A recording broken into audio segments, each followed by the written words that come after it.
नमस्कार। आज हम बात करने वाले हैं भारतीय इतिहास के एक ऐसे महानायक की जिनका नाम सुनते ही सही कहूं तो खून में एक उबाल सा आ जाता है। सुभाष चंद्र बोस, जिन्हें हम सब पूरा देश प्यार से नेताजी कहता है। कहा जाता है कि वो एक ऐसे हीरो थे जिनके सामने इतिहास भी सिर झुकाता है। उनकी कहानी भाई साहस, त्याग और देश के लिए दीवानगी की एक मिसाल है, सीधी सी बात है। तो चलिए कहानी शुरू करते हैं, बिल्कुल शुरुआत से, उनके जन्म से। साल था 1897, जब भारत की धरती पर इस महान आत्मा ने अपनी आंखें खोली। तारीख थी 23 जनवरी और जगह कटक, जो आज के उड़ीसा में पड़ता है।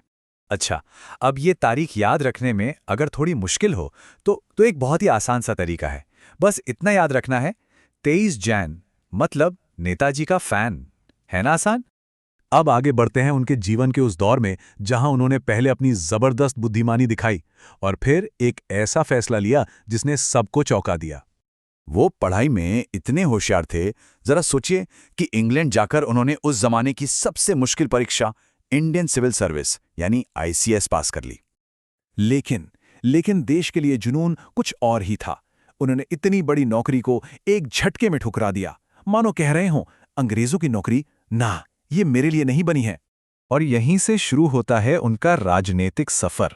वो भारतीय राष्ट्रीय कांग्रेस में शामिल हुए और देखते ही देखते बहुत तेजी से आगे बढ़े।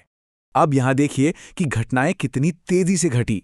1938 में कांग्रेस के अध्यक्ष चुने गए, 1939 में दोबारा जीते, लेकिन विचारों में मतभेद की वजह से इस्तीफा दे दिया और उसी साल फॉरवर्ड ब्लॉक की नींव रख दी।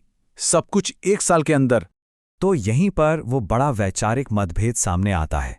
देखिए, मंजिल एक ही थी, भारत की आज़ादी, लेकिन रास्ते बिल्कुल अलग थे।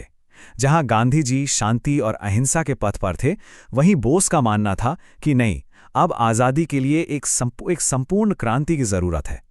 जब अंग्रेजों ने उन्हें नज़रबंद कर दिया तो दुनिया ने देखा कि नेताजी को रोकना नामुमकिन था। उन्होंने एक ऐसा प्लान बनाया जिसने अंग्रेजों के होश उड़ा दिए। वो भेष बदलकर अपने ही घर से निकल गए और फिर एक ऐसा रोमांचक सफर शुरू हुआ जो पहले जर्मनी और फिर जापान जाकर खत्म हुआ। ये नज़ारा कुछ ऐसा था मानो वो पूरी दुनिया से कह रहे हों, अरे भाई, तुम एक शेर को पिंजरे में डाल सकते हो, लेकिन उसके जज्बे को, उसकी आत्मा को कैद नहीं कर सकते। भारत से बाहर पहुंचकर उन्होंने आज़ादी की लड़ाई को एक बिल्कुल नया, एक इंटरनेशनल लेवल पर पहुंचा दिया। जापान के सपोर्ट से उन्होंने बनाई आज़ाद हिंद फौज, जिसे हम इंडियन नेशनल आर्मी या आईएनए के नाम से भी जानते हैं। और यहीं पर उन्होंने वो नारा दिया जो आज भी रोंगटे खड़े कर देता है, तुम मुझे खून दो, मैं तुम्हें आज़ादी दूंगा। उनकी जिंदगी जितनी शानदार और साहसी थी, उनका अंत उतना ही बड़ा रहस्य बन गया।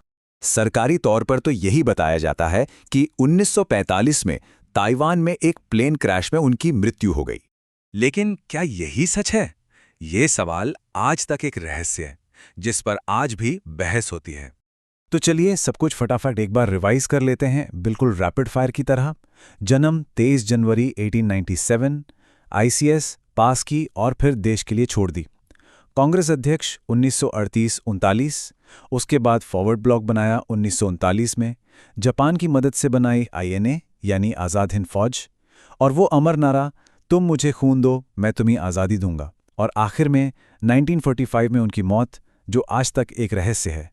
तो सवाल ये उठता है कि नेताजी की कहानी क्या सच में खत्म हो गई है, या उनकी विरासत, उनका जज्बा आज भी कहीं ना कहीं हमारे बीच जिंदा है।